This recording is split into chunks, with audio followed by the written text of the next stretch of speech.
Hello people, welcome back to my channel Rayalaseema అమ్మాయి official. నేను last వీడియోలో 3 డ్రెస్సెస్ చూపించాను కదా, ఇంకో 3 డ్రెస్సులు ఉన్నాయండో నెక్స్ట్ వీడియోలో చూపిస్తా అని చెప్పాను కదా. ఇవే అనమాట ఆ డ్రెస్సులు. ఇప్పుడు డ్రెస్సులు 1 బై 1 చూపిస్తా. చూసేసి డిజైన్ ఎలా ఉందని చెప్పేసి ఒక కామెంట్ చేసి ఒక లైక్ కొట్టేసేయండి. ఫస్ట్ డ్రెస్ అయితే ఇది జస్ట్ రౌండ్ కాలర్ పెట్టేసి స్టిచ్ చేశాను. ఫ్రంట్కి హ్యాండ్స్కి ఇలా బటన్స్ కూడా స్టిచ్ చేశాను. అవి రెడ్ కలర్ బటన్స్ అండో. ఈ వీడియోలో మనకు పింక్ కనిపిస్తున్నాయి కానీ అవి అయితే రెడ్ కలరు. సెకండ్ డ్రెస్ వచ్చేసి ఇది కూడా సింపుల్గానే స్టిచ్ చేశాను. అంటే డిజైన్ పెట్టడానికి క్లాత్ లేదనమాట, అందుకే సింపుల్గా నెక్ షేప్ పెట్టేసి ఈ ఫ్రంట్కి బటన్స్ వచ్చాయి కదా, అవి ఆల్రెడీ డ్రెస్కే వచ్చాయన్నమాట. బ్యాక్ వచ్చేసి రౌండ్ షేప్ పెట్టేసి ఈ హ్యాండ్స్ ఆల్రెడీ మనం కొన్ని లాంగ్ ఫ్రాక్స్కి స్టిచ్ చేసాం కదా, ఆ వీడియోస్ కూడా నేను చూపించాను. మన వీడియోస్ చూసి అడిగారనమాట ఆ మోడల్ పెట్టమని హ్యాండ్స్కి. ప్యాంట్ వచ్చేసి ప్లాజో ప్యాంట్. ఫస్ట్ చూపించిన డ్రెస్కి ప్యాంట్ చూపించలేదు కదా, దానికైతే ప్యాంట్ రాలేదనమాట. థర్డ్ డ్రెస్ వచ్చేసి ఇది కూడా రౌండ్ కాలర్ పెట్టేసి స్టిచ్ చేశాను.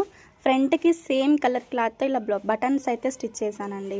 అంటే ఆపోజిట్ కలర్ లేదనమాట, ప్యాంట్ కూడా సేమ్ కలర్ ఉంది, అందుకే ఇలా ఆ క్లాత్తోనే ఇలా బటన్స్ స్టిచ్ చేశాను. హ్యాండ్స్ కూడా కొంచెం డిఫరెంట్గా పెట్టాను. ఈ హ్యాండ్స్ మోడల్ని ఏమంటారో నాకు తెలీదు, సో అందుకే జస్ట్ ఓకే చూపిస్తున్నాను.